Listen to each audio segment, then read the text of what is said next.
From Washington, D.C., this is the Beyond the Dumbbells Show, your source of information and inspiration for living an audacious life.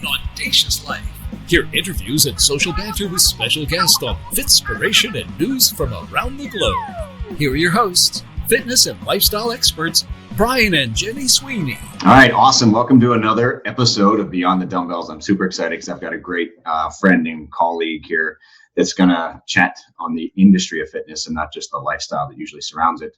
So we're excited to introduce Barb Brodowsky. Barb, I'm going to let you do your own intro because I actually don't know if I can do you justice with how long you've been in the business. Is that how old I am? No, that's how seasoned and conditioned. Yes. Yes. I've been around. And listen, if you've been around this long in the fitness industry, you're doing something right. I work for Beachbody. I'm the Senior Director of Field Operations and Fitness. And I have been in the industry since high school. So I started my first teaching job in high school, teaching aerobics. So 20 years. Oh yeah, give or take. 18. Now, operations is if you don't know, because Barb and I have been friends now for about 7 years. That role, that operations, it's kind of defining what Beachbody's dip into the commercial world is, not just the in-home stuff, but this is everything outside of the in-home studio or the in-home gym.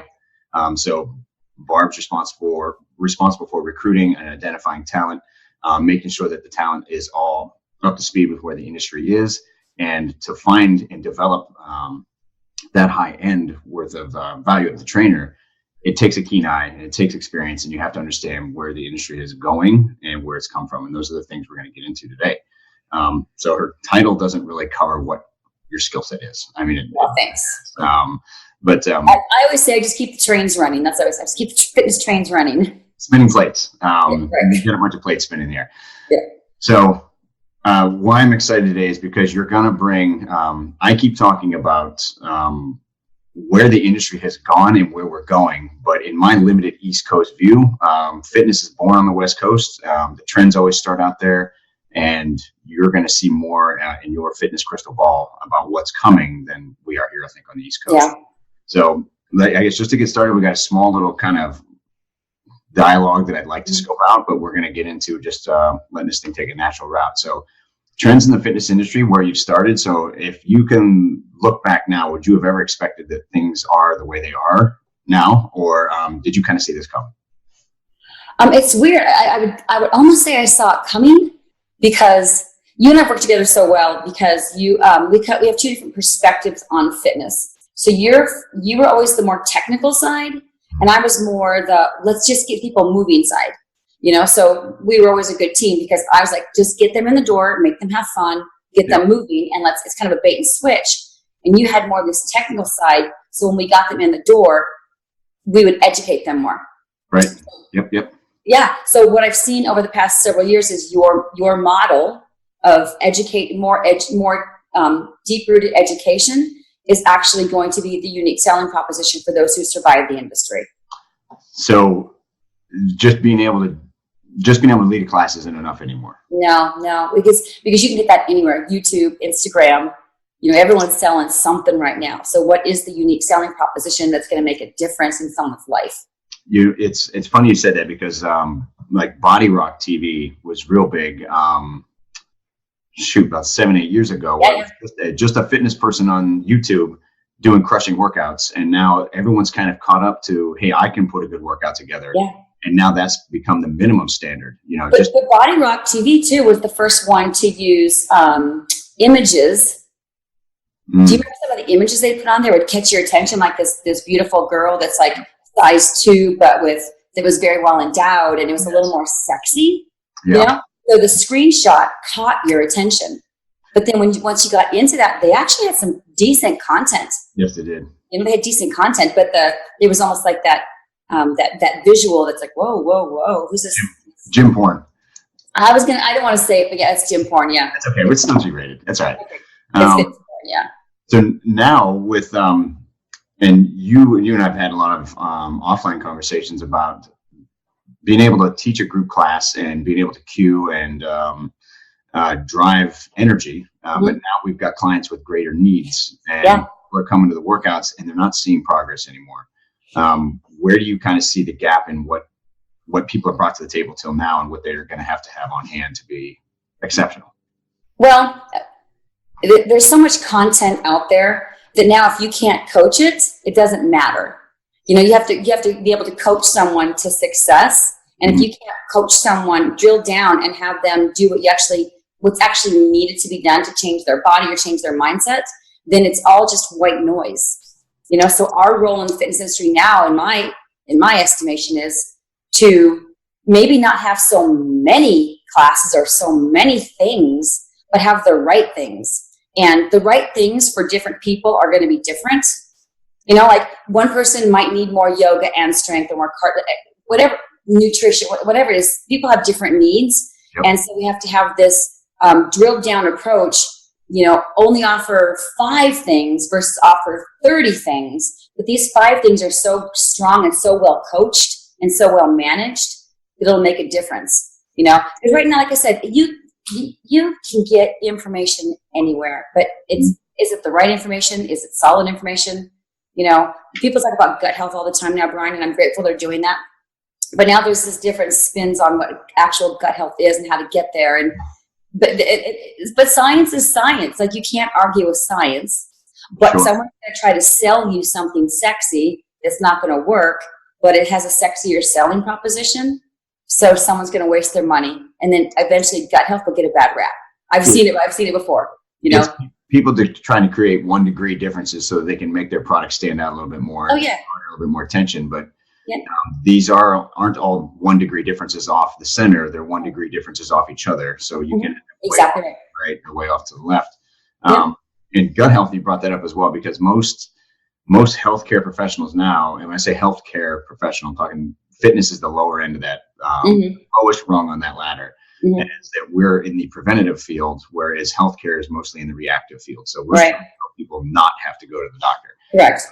So obviously it's beyond most people's, not just scope, but capabilities, because they've lived in that fitness bubble for so long. They live in the beat that they don't recognize that to be able to serve the client in a 360 model, they're going to have to evolve, or they're not going to make it. You mentioned that already. Yeah, I agree. It's funny, if you want to know everything I've seen in the industry, oh my gosh. Every time I just got back from the Idea Fitness Conference, and this year it's CBD oil. Every year it's something different. Every year it's something different. And then there's different spins of it. It's in the water. It's hard kombucha. It's like CBD water. It's like everyone's trying to make a buck on the latest thing. And my fear for that is CBD oil has absolutely great benefits. But it's going to be so watered down and so, as crapified a word, it's going to be so junked eventually that it's not going to serve its purpose anymore, when it has an amazing purpose. But it's going to get so watered down that 3 years from now, like, CBD oil doesn't work. Yeah. But it actually does in its proper form when it's taken properly and when it's, created, refined the best way possible. So every year it's something different. We're already looking at where regulation has interfered with some, and for a good reason. We had fen-phen, and we had some of the health-related supplements in the past, and then we got involved. But with CBD, the fear now is they're going to regulate it and take it out of everyone's hands as far as accessibility, and it's going to require. But they won't take the pot shops off the corner street. From my office, I could walk 3 blocks and find 3 places that will sell me, weed like that.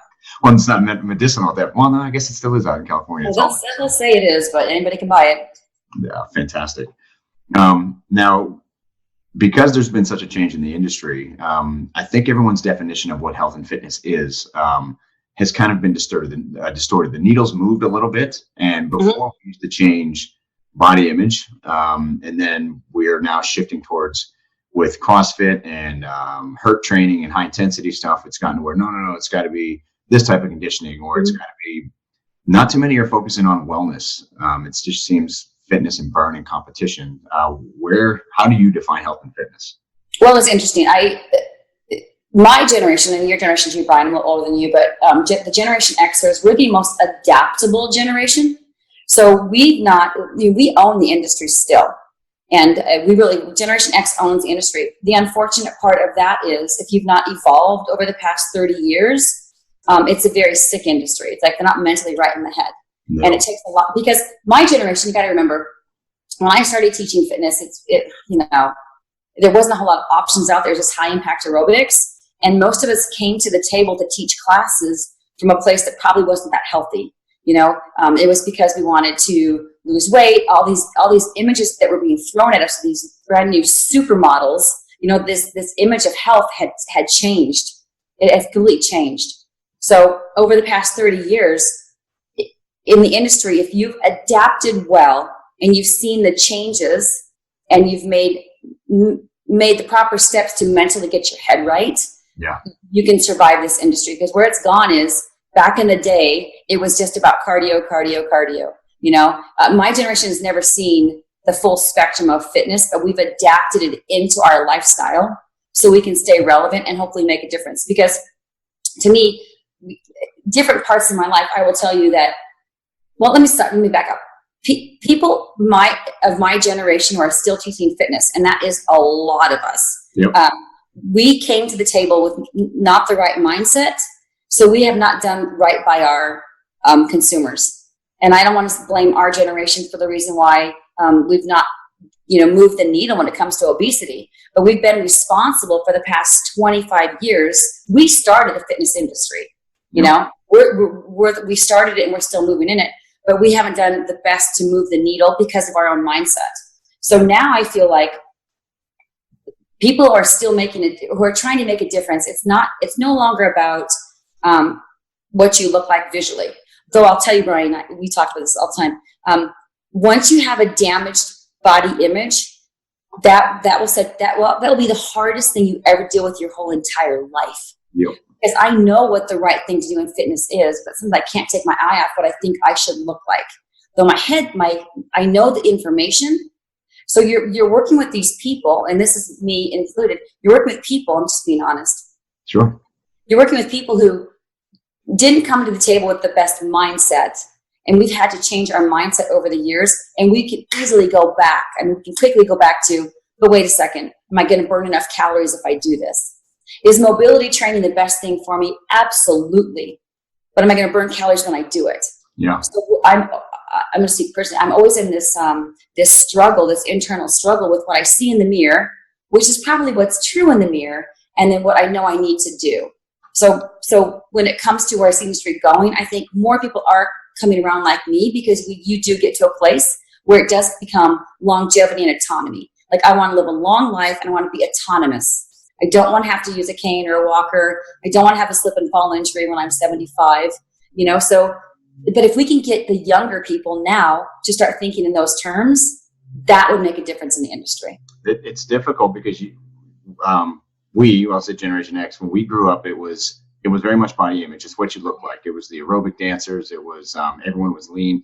In the 80s, the minority was overweight. Yeah. The population was the minority. Now that the overweight is the majority of the population, what we're seeing now is that we're trying to, if you're a good fitness professional, you want to lead the brand and you want to look the part.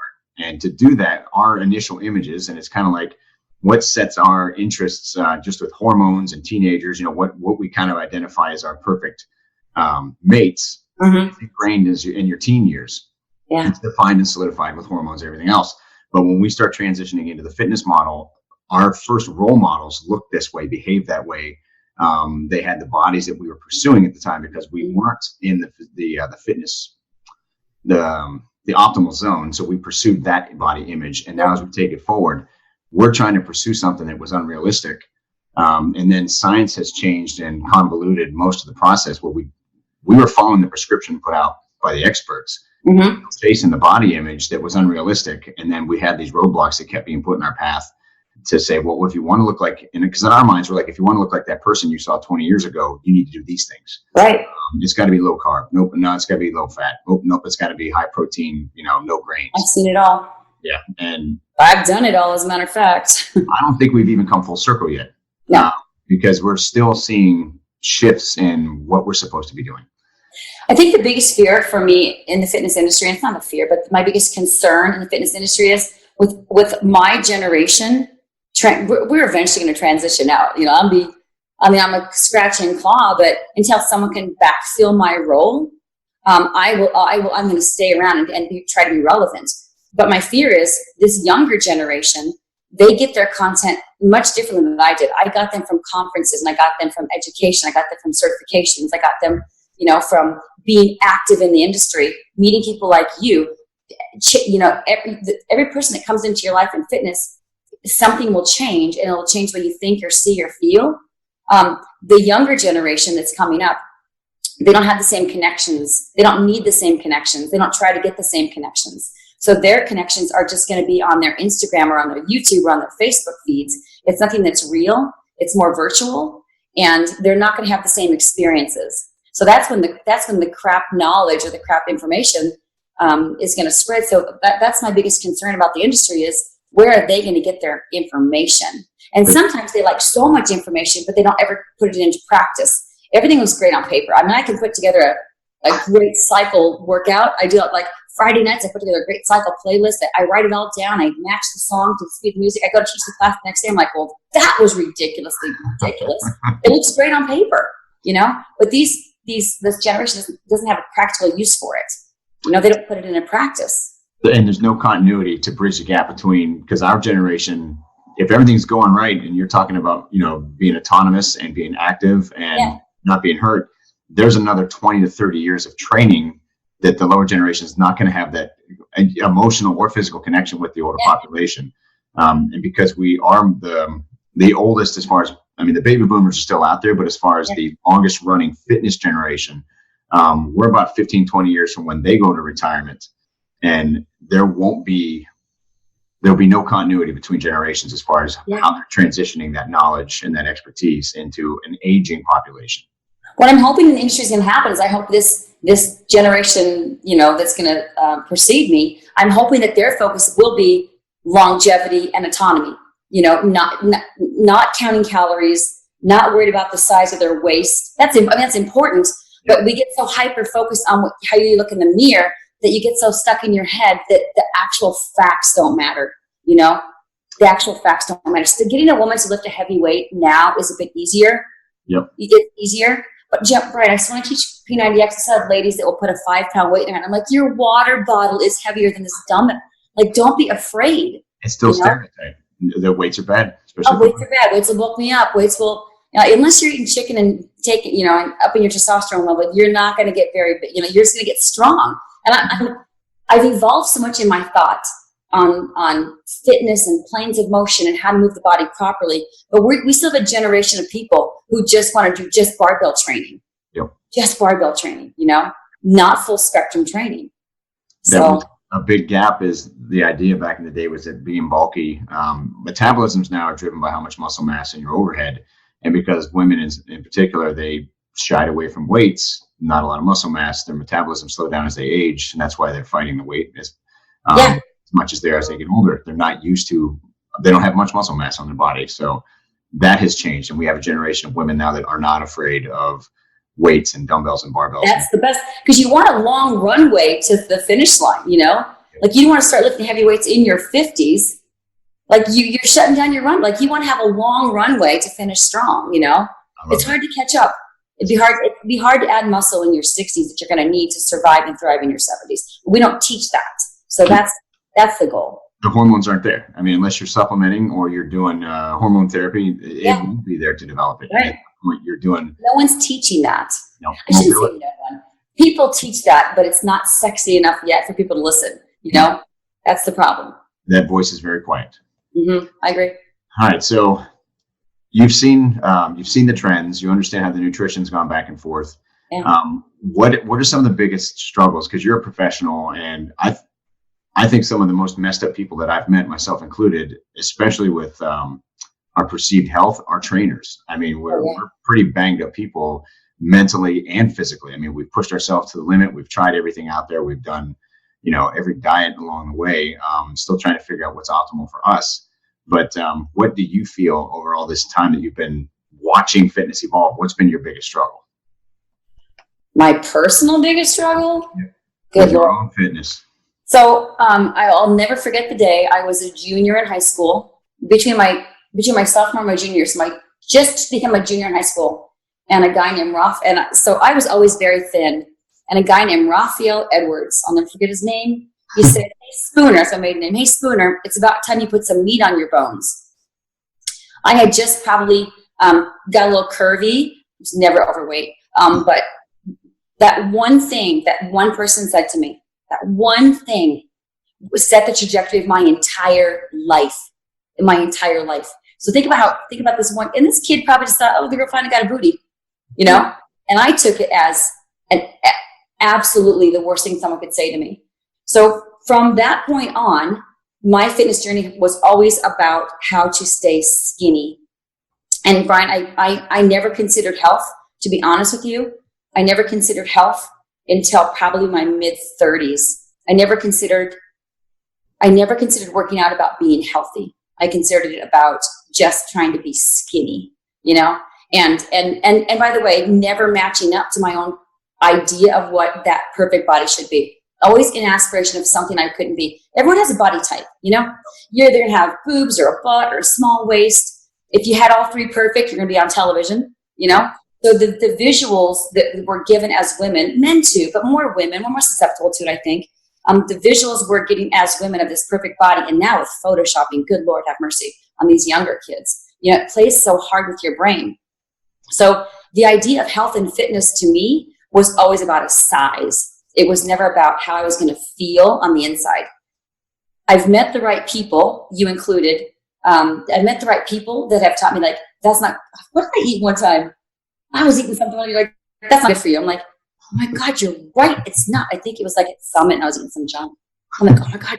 Because I do believe that it's about moderation. I do believe that it's, you know, eat, drink, and be merry in moderation.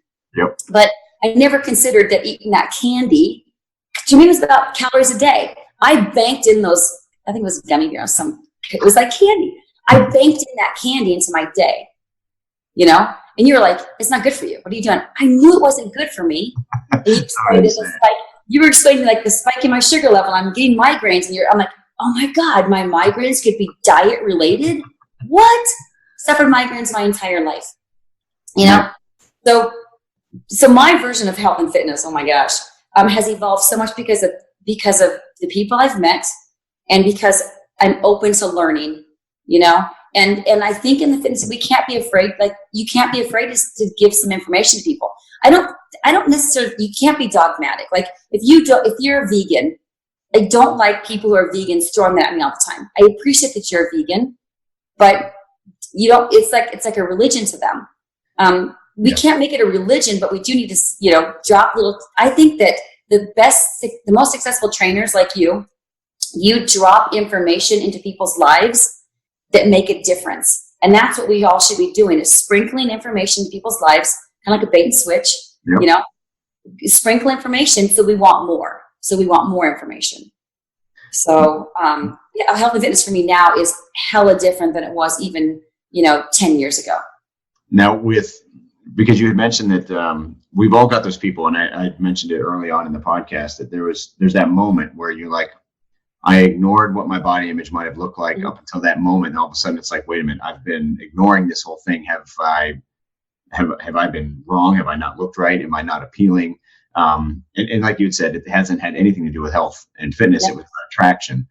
And then as you get older, I mean, obviously people still want to be appealing visually, but it starts to eat away at the core of you, and it takes away a little bit of your identity, because now you are so overly obsessed with the time and the focus that goes into, am I right? Am I eating right? Do I look right? Am I dressed right?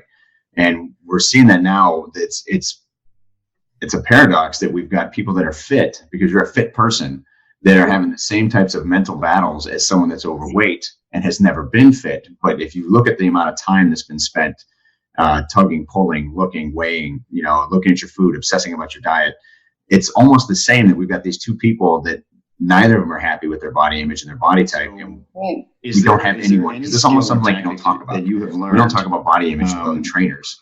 That has helped you just want a super trainer overcome where we're coming from, is someone that's super some of the body image issues, whether it was you just kind of came to term and came to grips with it, and it was a path of self-discovery, or was there a person or a meditation, or how is it that you're able to set aside this thing that doesn't exist? It only exists in our mind, but how were you able to set this thing aside And are you still working on it? Oh my gosh. So, well, go a couple things. One is it's a day. It's kind of embarrassing, but it's a daily struggle. I remember reading an article one time, Brian, and it talked about women and their body image, and they gave these women, men and women, they gave like husband and wife or boyfriend or girlfriend, the job at a beach to go out and find someone who you think resembles your body type. So the woman went out on the beach and pulled the woman back to this place, and a man came back with what he thought his wife looked like, right? So I would go and find someone I think I look like, and the man would go and find someone who he thought his wife looked like or girlfriend looked like. And it was remarkable that the woman would bring back someone who did not resemble her body type at all. She's normally larger. She was normally maybe curvier. And sometimes it was smaller, but not really. But it was when I read that article, I thought, oh my gosh, we do not see ourselves as we truly are. And so that was my first time when I thought I need to work on this. Right. And then when the man brought back someone who looked even better, the way that the man sees their wife or their girlfriend was so remarkably different that I tried to make it a goal to see myself as I truly am, or how my husband sees me, because as you age, and I don't know if it's for everybody, but I do believe that we nitpick ourselves. And over the past 10 years, every year I'll find something I don't like about myself and I have to fight it. And so now I'm in a place where my goal is longevity and autonomy and to be the healthiest person I can be mentally. And that does help, but it's a rabbit hole. It's a rabbit hole. The minute I start thinking, my waist or, my arms, or I'll find one thing every year I feel like to nitpick myself about. And if you keep that up, by the time you die, you will hate yourself. Just think about the stress level that it's causing. Cortisol is a real problem if you're stressed out all the time. So the goal would be try to see yourself how others see you. And it takes good friends for that, and it takes, I remember telling, I think I told a couple people that this year is the year I'm going to try to leave myself alone. I'm just going to try to mentally leave myself alone, work out, eat right, do all the right things, check the right boxes, and just leave myself alone. I love that. Now, do you find because you're in the fitness mecca, you're in LA, and you're always surrounded by not just people that have been in the industry as long as we have, but people that are just starting out. Mm-hmm. Do you think being around the LA scene contributes to your issues? Probably California. Yeah, California. Because you got to figure, for me personally, it was of course California, and I've always worked in the fitness industry. I remember one of my first fitness conferences. God, Brent, I was probably 120 pounds. I was 30 pounds less than I am now. 120 pounds, and thinking I didn't add up. I felt out of place at that size 25 years ago. 25. So mentally, it plays tricks on you because you are around so in my experience, I am just around fitness people, so that's my version of the real world, when actually true health and fitness comes in all shapes and sizes. Yep. You don't have to be a size 5 to be truly healthy. I've been a size 8 or size 10 my entire life, which people those are my numbers. Like I don't deviate from those sizes. So for me mentally, the rest of the business tends to be a heck of a lot smaller sometimes in my world. But when I leave my world, actually, I would be considered, I think, more average compared to my industry, So it plays tricks on your brain. Well, think about the population. And I talked about this a little bit on my last show, that it's with 70% of the U.S. population being overweight or obese. And then you've got the remaining 30%, which doesn't categorize healthy people. It just means they're not overweight. So they could be underweight, disordered eating, at weight, but unhealthy. So the population that's actually healthy,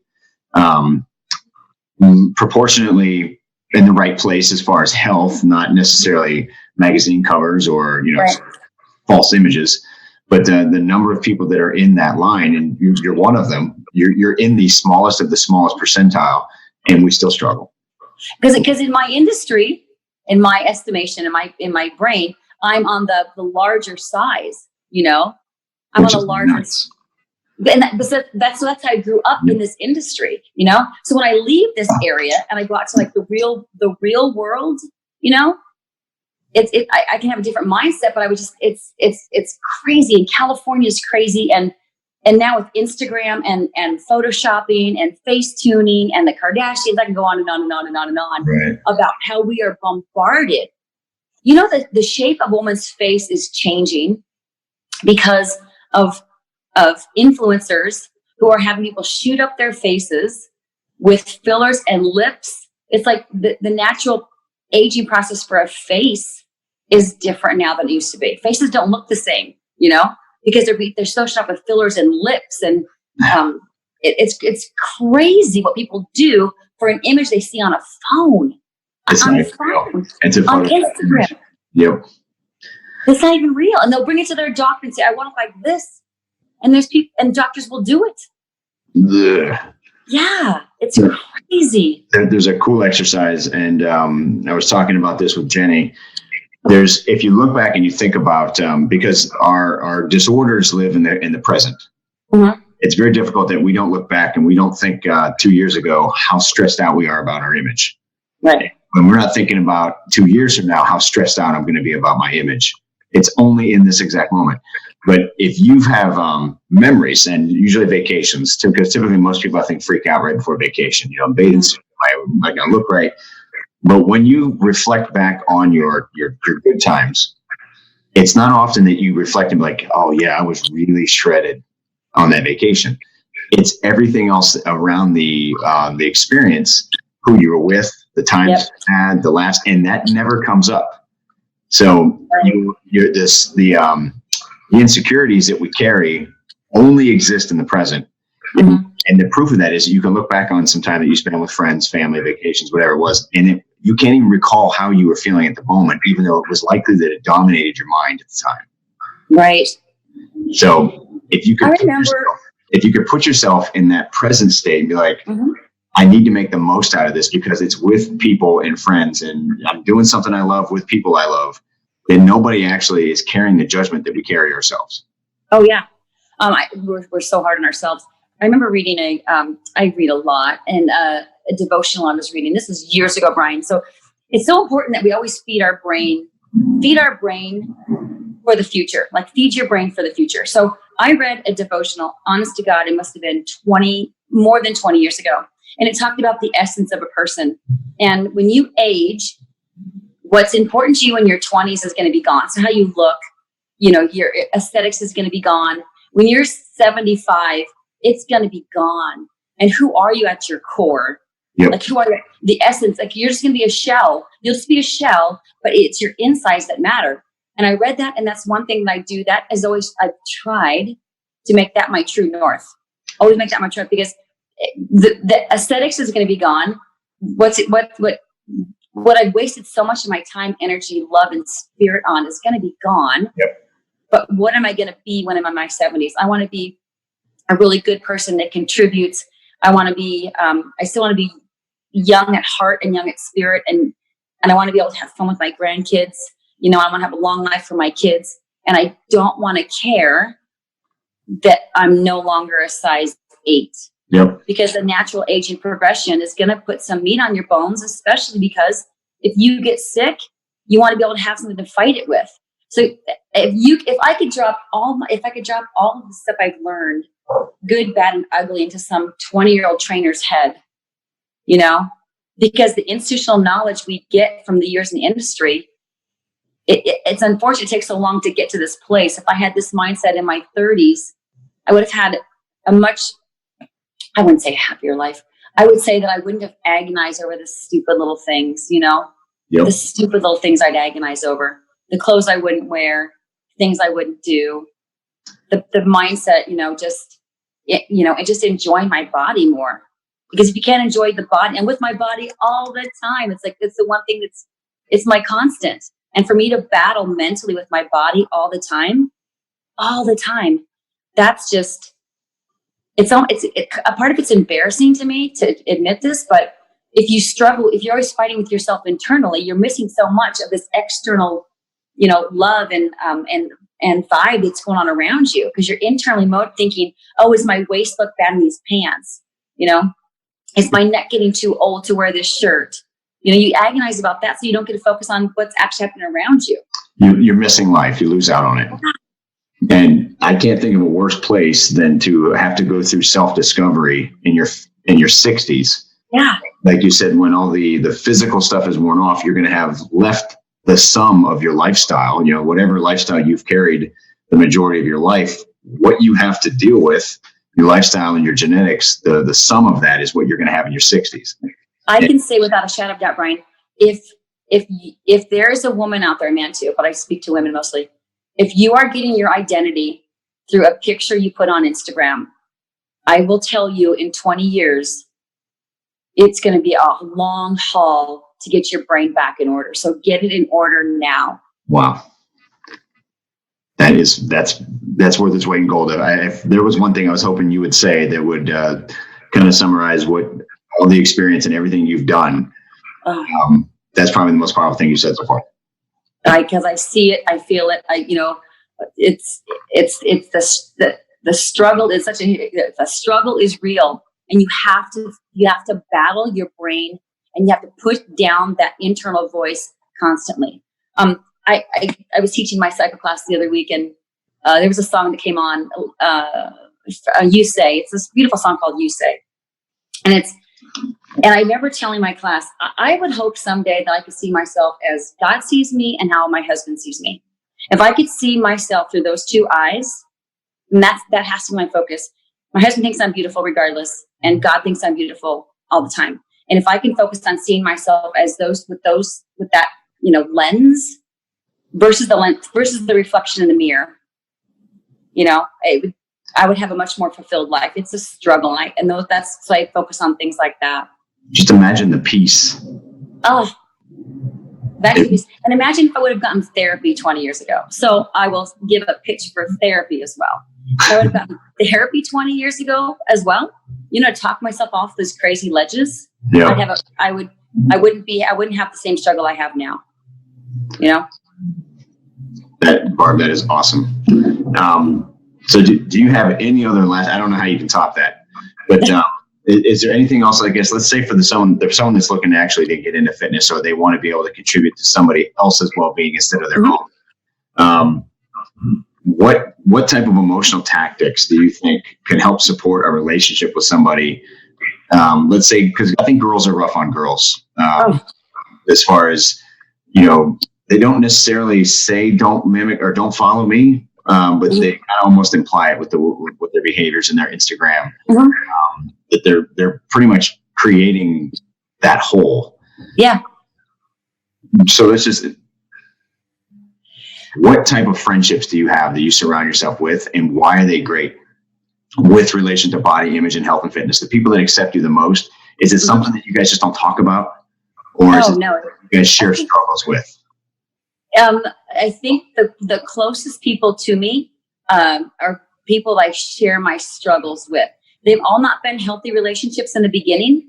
We'd be the group that would run 10 miles and solve the world problems on a run, where now we'd solve the problems over coffee, because we have the same true struggles: children, relationships, time, things. You surround yourself with people that have your same values, and you can find them in a shallow place. One of my best friends I found at the gym, and we spent all our time working out.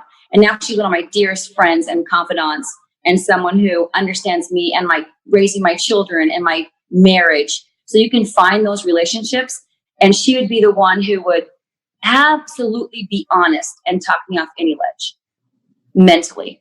And also friends you can joke with, because to me, well, personally for me, because I like having fun, my closest circle of friends are probably some of the funniest people on the planet and make me laugh.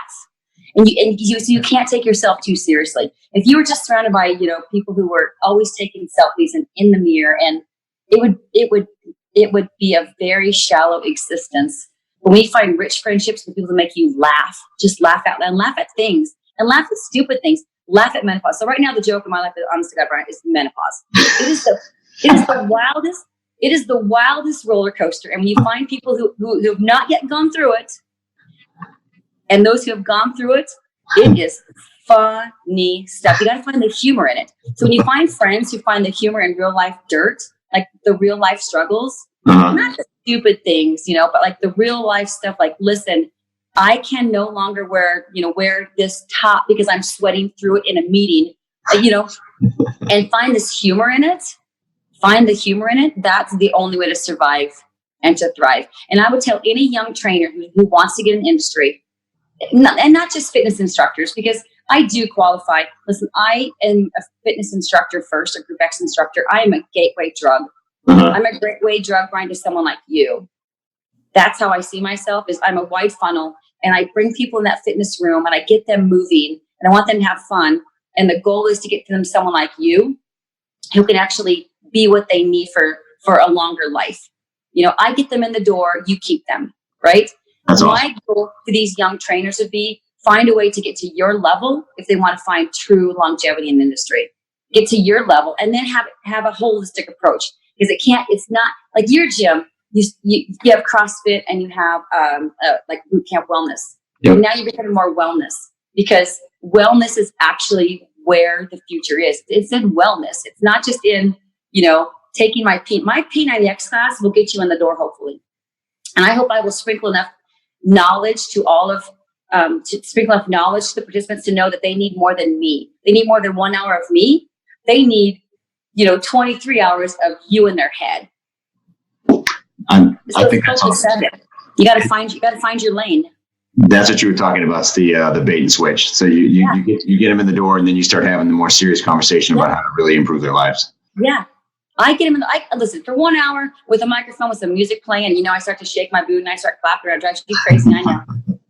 But I get them motivated, I get them pumped, and I tell them to drink their water, and then I'll tell them to get their sleep. And I'll say, if you want more information, find a good nutritionist, find a good trainer, find a good healthy lifestyle coach. Healthy lifestyle coaches, by the way, that was the catchphrase 15 years ago. And now it really is coming into more, not just a lifestyle coach, but a life coach. Yep. So like your role becomes more as a life coach, which is you cover all the gamuts. Are they eating? Are they sleeping? Are they getting the right nutrition? Are they drinking their gosh darn fiber? Fiber is sexy. That's right. Are they getting the fiber they need? Like all of those things. I can't give them that info in 1 hour of class with music and with choreography. I can't. But I can give them enough information to pique their interest.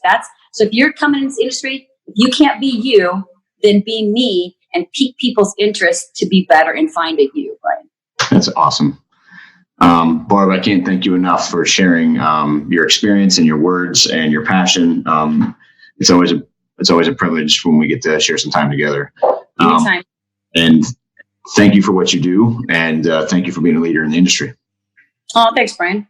You got it. All right. Well, that's going to wrap this one up. Again, Barb Brodowsky, she's worth finding on Facebook. She does have enough comedy in her fitness to make it worth following. If it's not funny, I'm not doing it. That's it. And you're going to get all the sass to go along with it. Mm-hmm. All right. Awesome. Thanks a lot, Barb. Thanks, Brian. Got it. Take care. Thanks for listening to the Beyond the Dumbbells Show. We know you have thousands of options for content and entertainment. We appreciate you spending time with us. If you enjoyed our show, please share our web address, www.beyondthedumbbells.com, and maybe drop us a review. Until next time, live beyond. Beyond.